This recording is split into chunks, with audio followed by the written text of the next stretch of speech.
Well, as my next slide will tell you, the answer is yes, shear heating can generate stable near surface brines. I've been exploring this question. At first, I really wasn't sure. We've heard a lot about near surface melt on Europa. Um, and so I wanted to revisit this idea of shear heating, which has been looked at before, but this time trying to couple it with impurities in the ice shell, which could lower the melting temperature, and also with melt migration to understand whether or not any melt that gets generated by shear heating, how quickly it would drain away. And by coupling all these models together, I'm kind of arriving at the conclusion that it is feasible. But I'll let you be the judge of that after I explain a couple more slides. Okay, so as we've been talking about, there's lots of evidence of recent geologic resurfacing on Europa, who many people have argued near surface liquids are playing a role in the formation of chaos terrains, potential cryovolcanic origin of pits and domes, and flanking fractures. Let's see, this one. Along double ridges, suggesting a very high heat flux, which a subsurface dike or sill can help explain this very thin elastic layer. And also there's dark material which has been associated with these double ridges. So the question I'm really interested in is, one, can we do any more work to really answer for certain whether or not there is melt near the surface of Europa? I think there's a lot of evidence for it. And then, is it from the subsurface ocean, or is it generated by heating within the ice shell? Because that has huge implications for astrobiology. And if we ever get to Europa and somehow sample the chemistry of some of these near surface melt features through a plume or whatnot, we want to know whether or not we're sampling the ocean or some near surface melting process. So that's why I was motivated to go back and look at this. So Nimmo and Gatos, 2002, looked at this problem of shear heating as a way of thinking about how these double ridges on Europa might form. And they solved the problem of if you have a velocity of two faults slipping past each other, they solved for what the velocity field would be in the ductile ice layer below that. And that ductile heating generates a lot of heat. So I've benchmarked against their work. And this is the kind of heating anomaly you get beneath a 2-kilometer deep strike-slip fault. And one initial problem with if you want to generate melts by shear heating is you need really fast slip rates. So to generate these melts, they found that you need a sliding velocity of about 30 meters per year. That's quite fast, or many orders of magnitude than faults here on Earth. But for Europa, who knows? Is that out of the question? But I think it's quite a fast velocity, so I wanted to think about whether or not impurities would change that picture. The other problem is if you generate any melt, would it quickly drain away? Kalasova et al. 2014 is a very nice paper looking at the flow of porosity waves of melt fractions, near surface melt that gets generated, and how quickly it would drain down through porous flow. And they found that melts could drain very quickly. I think I say, what did I say here? I think that's a typo. I think that's supposed to be 6,000 years, not 6 million years. So I have also been working on a model for melt migration, benchmarking against this work, and this is a video figure, kind of replicating the flow of melt if the ice shell was all at the same temperature.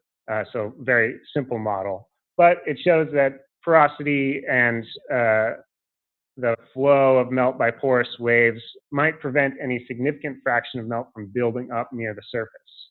That's really sensitive to some assumptions about the permeability of the ice. the ice would need to be permeable all the way through. And this is a 1D model, and in 2D models, you might consider the effect of topography changing the hydraulic gradient, as well as other temperature effects. And then, as we all know, Europa's surface is not pure ice on the surface. Well, there is ice, but there's evidence of a lot of non-ice components, in particular associated with geologic features. And there's debate about whether these non-ice components are endogenic versus exogenic, some sulfur arriving from Io. But there's really strong evidence that there might be chlorides and other things that are associated with chaos terrains. We don't know the exact chemistry and what is being altered by solar radiation, but we know there's non-icy materials that are going to change things there. So a really important question is, if there's impurities on the surface, how far down do they extend? And if they extend a significant depth, they could lower the melting temperature. And in addition, it could change the situation with permeability. Because then if you generate melts at much lower temperatures, and then the ice below is impurity-free and melt-free, you're going to have brines sitting on top of impermeable, melt-free ice. And one mechanism of trapping salts in the very near surface of Europa is with Europa's ice shell was initially very thin. As it starts to freeze, the freezing rate is very rapid, and it might freeze and trap salts in the near surface. And I looked at a similar problem with the initial formation of Triton's ice shell. Triton started out with a very thin ice shell after being intensely tidally heated during capture, and it had an ammonia-rich ocean. So what I'm going to show here is a little video simulation. So I went a little crazy with the video animations in this talk. This column is temperature. This column is the melt fraction. And this column is the ammonia concentration.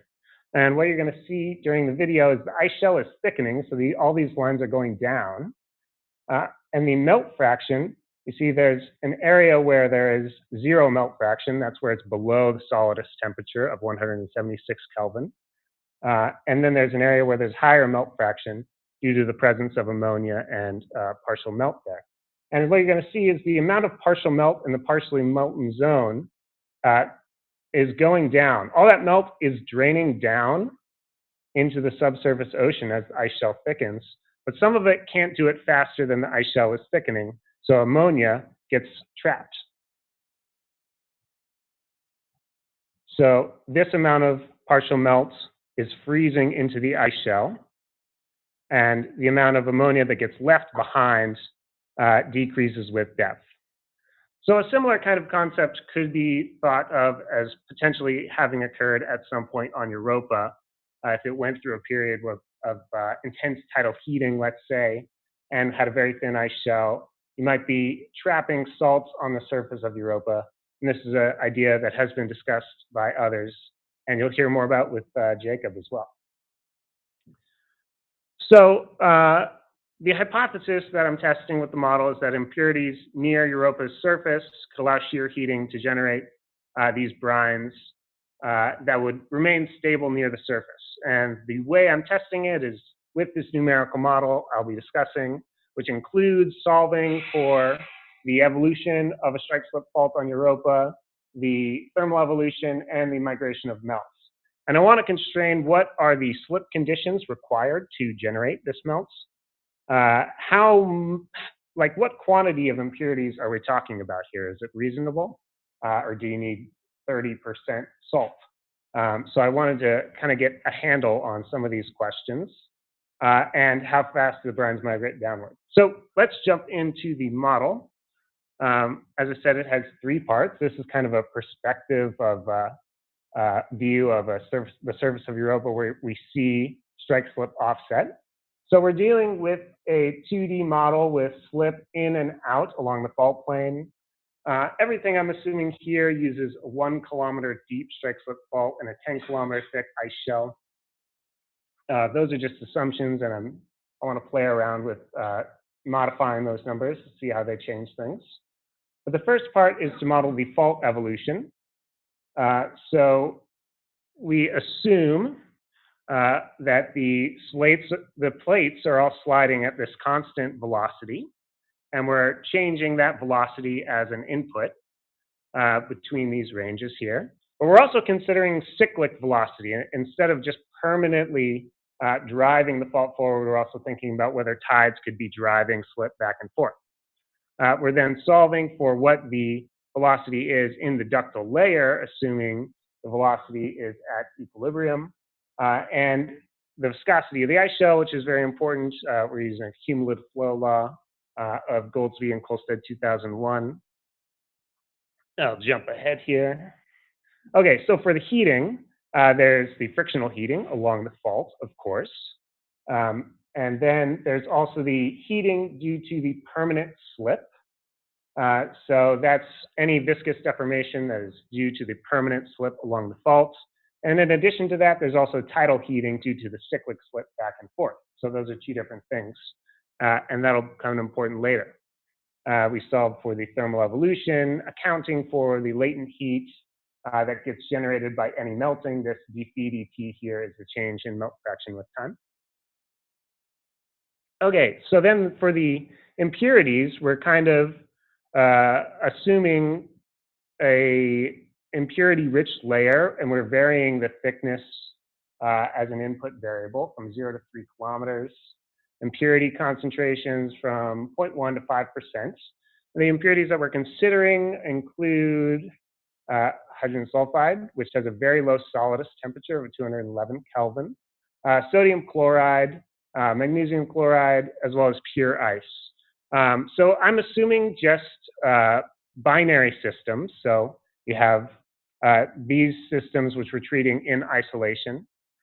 Jacob will talk about more of a multi-phase model where you include lots of different salts that could be precipitating at different temperatures. But I'm keeping it simple with a two-system model. And that makes it simpler because then we can just go from the phase diagram. Once you know the concentration of your impurity and you know the temperature, you can calculate the melt fraction. Okay, so then for modeling the melt that gets generating, we're assuming porous flow by this equation here. This gamma term is the melt production term. And an interesting thing I'll just point out is that melt production term can be due to a change in temperature, this term here, or it could be due to a change in the impurity concentration in that region. Like if you just dump salt on snow, you're going to change the melt fraction. Okay, and the permeability has some very important assumptions here. Okay, I got to accelerate. We're assuming that the ice is impermeable below a melt fraction of 5%, and that the compaction viscosity is also very important and temperature and melt fraction dependent. Okay, so I'll jump into a result here, which is using a slip rate of 1 meter per year and has 3% sodium chloride in the first top 2 kilometers. So I'll go ahead and play it. As the temperature increases, yep, here we go. Okay, so play again. I'll just let you see the movie. Here we go. So the temperature increased until it crossed the solidus temperature. And at that point, something kind of complicated happened, and it happened really fast, so I apologize. But what happened is all of the salt moved down until it hit this impermeable boundary. So you're taking all the salt that is migrating with the brine, and then it collects at one region where you have a very high salt fraction and a very high melt fraction. So you go from having a kind of diffuse large area with about 10% melt fraction to one concentrated area. Okay, and this is going to be a similar situation, except now you get to see the results in 2D. So there's a melt pond that develops beneath the strike slip fault. which very slowly migrates down because we do, and for numerical stability, we have to put in a minimum permeability in the ice. But the story is you can generate melt at much slower slip rates than without any melt there, without any impurities. Okay, and for comparison, this is the situation with no impurities. You have to increase the slip rate, and I'll let you see how the results look different.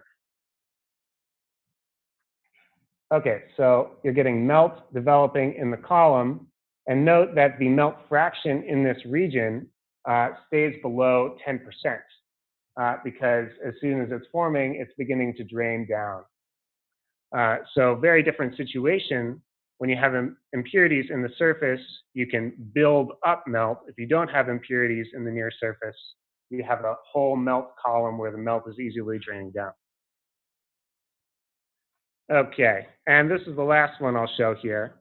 But I also thought about how melting and the thermal heating might change the topography. So you're going to see the topography evolve in this video.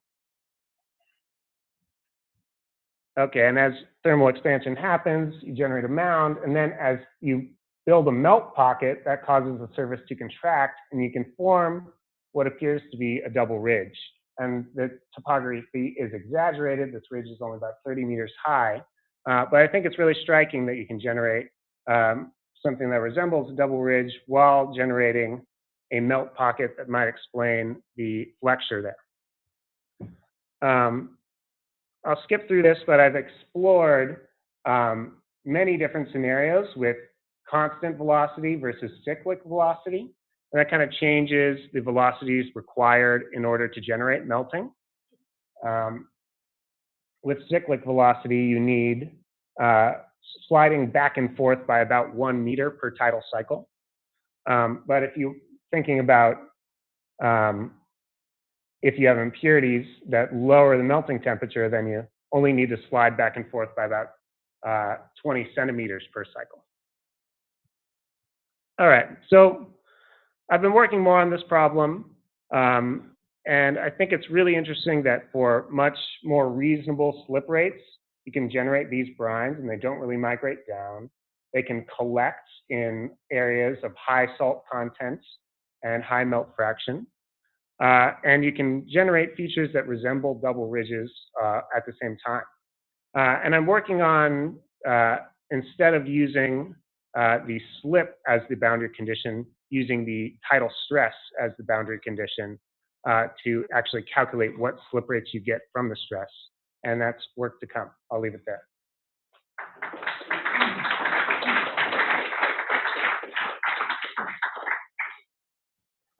Nice work.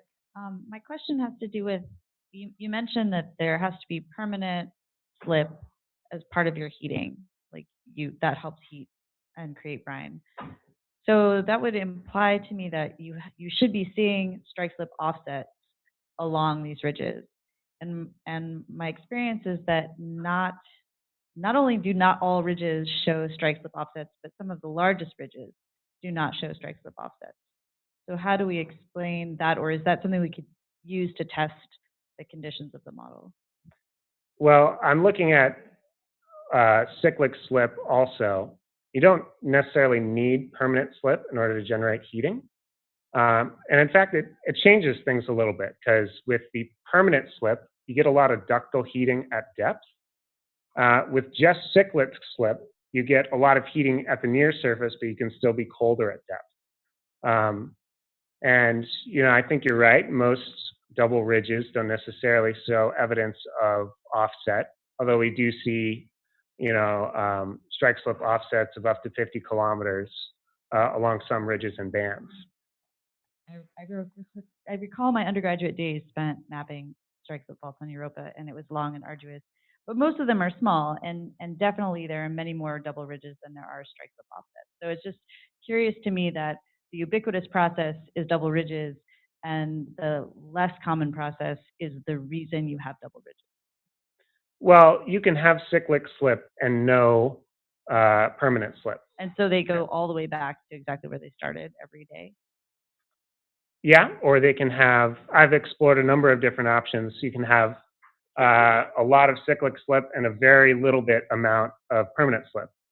And it changes things, and I have more models that have looked at that. Okay. I'd Yeah. be really curious to hear more about the mechanism of getting the cyclic slip without creating permanent slip. But we can talk about it some other time. Definitely. Really nice. So, do I get this right? That essentially you form the melt once as you activate the fault, and then you sort of take the impurities out, and that's it. So it's a one. It's not sustainable, so to speak. That's true. You're taking impurities down, and if that melt could eventually percolate down, then you're removing impurities from the ice shell and putting them in the ocean. So it is a one-time thing. Yeah. Is there feedback from the melting, reducing the viscosity of the ice, and hence presumably reducing the amount of heat dissipation? Is that part of your model? Or Yeah, that's a great question, and I do include that.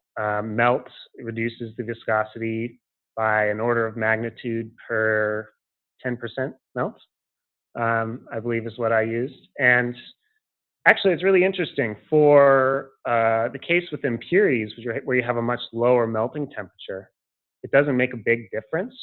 But for the case with pure ice, where when you're at 273 Kelvin and you're at very close to the tidal Maxwell frequency, once you have melt there, you really move it really far away from, or much further away from that Maxwell frequency. So with pure ice, the feedback between melting and viscosity and heating is really strong and sensitive.